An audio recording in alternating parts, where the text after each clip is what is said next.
Once the counting, we all gave our best.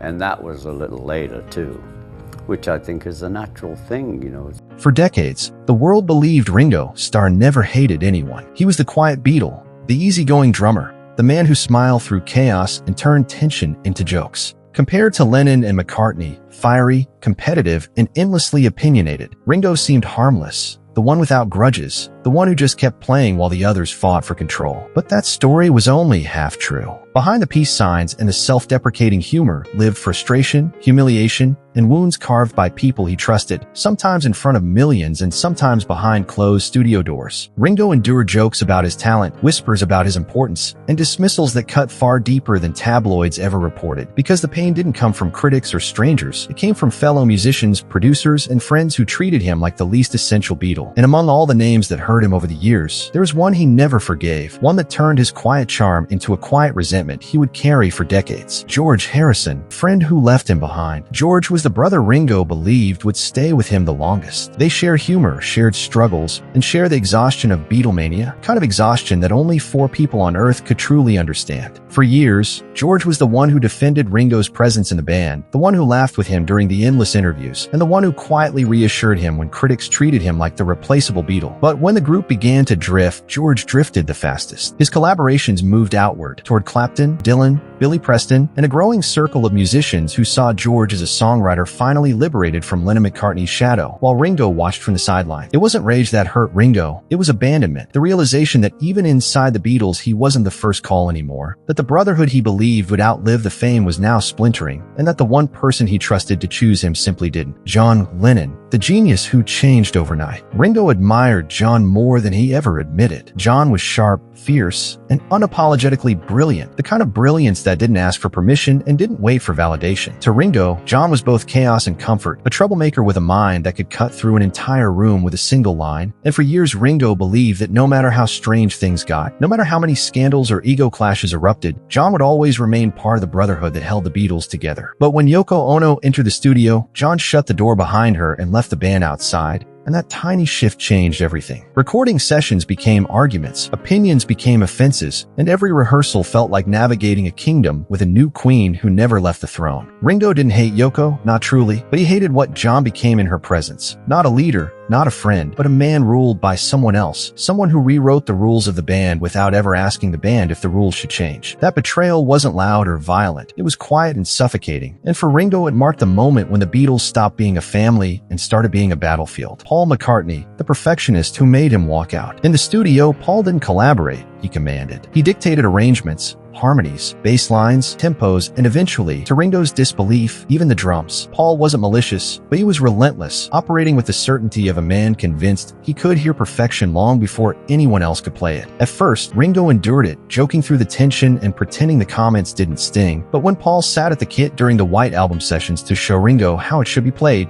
something inside him snapped. He quietly packed his things, walked out of the studio, and left a note that cut deeper than any fight. You clearly don't need a drummer anymore. It wasn't rage, and it wasn't a plea. It was humiliation wrapped in resignation. While the others assumed he would come back as always, Ringo didn't return for weeks, choosing instead to sit on a yacht with his family, trying to reconcile how a man who once felt like an equal could suddenly be treated like an accessory to someone else's vision. For the first time, the Beatles didn't feel like a band. They felt like Paul McCartney's project, and Ringo never forgot how small that made him feel. Yoko Ono, the silencer of the brotherhood. Ringo never hated Yoko for being John's partner. He hated that she replaced the band. For years, the Beatles functioned like a small nation, debating ideas, laughing at nonsense, critiquing songs, and challenging each other in ways no outsider could even begin to understand. Every album was born from arguments and breakthroughs shared by 4 men trapped in the same pressure cooker, and that strange democracy was the glue that kept them both brilliant and insane. But once Yoko entered the studio, that balance shattered. Decisions no longer bounced between Lennon, McCartney, Harrison, and Starr. Everything pointed in one direction, through one voice that had never earned its place in that sacred circle. John defended her fiercely, even against the 3 men he once called brothers, and the message was unmistakable.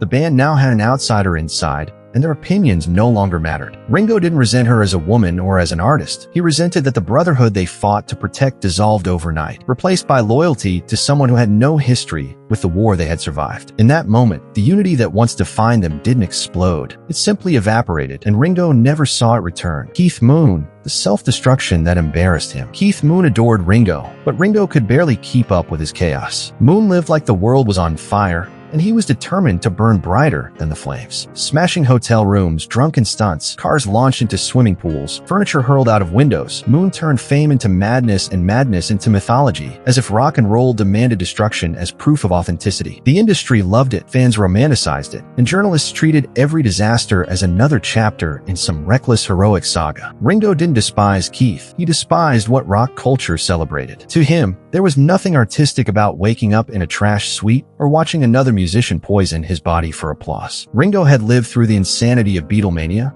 but he did it sober, disciplined, and determined to survive, which made him feel alien in a world that confused self-destruction with passion and addiction with genius. Keith's friendship never offended him. It was the expectation that musicians must die young, burn out, or implode to be considered legends that disgusted him the most. The man he hated most, Alan Klein. But none of them were the one Ringo truly despised. That title belonged to Alan Klein, the smooth-talking businessman who stepped in after Brian Epstein died, smiled, promised fortune, and quietly split the band from the inside. John George and Ringo trusted Klein, believing he was the adult who could manage their empire and protect them from the sharks circling the world's biggest band. Paul didn't, and that single disagreement cracked the group more deeply than any creative argument ever had. The band chose sides. Meetings became wars, deals became traps, and lawyers replaced laughter. What was once a brotherhood slowly turned into a corporation eating itself alive, and by the time the paperwork settled, friendships were already gone. Years later, when the lawsuits ended and the truth surfaced, Ringo admitted that the wound outlived the music. We lost Brian, and we let Klein in, and that's when the Beatles broke up. He didn't say it with rage or theatrical bitterness. He said it with the quiet exhaustion of a man who realized too late that the villain wasn't in the studio, wasn't holding a guitar or sitting at the drum kit, but hiding in contracts, royalty clauses, and signatures that none of them fully understood. And for Ringo, that betrayal was the one he would never forgive, because it didn't just hurt his pride. It ended the only family he ever chose.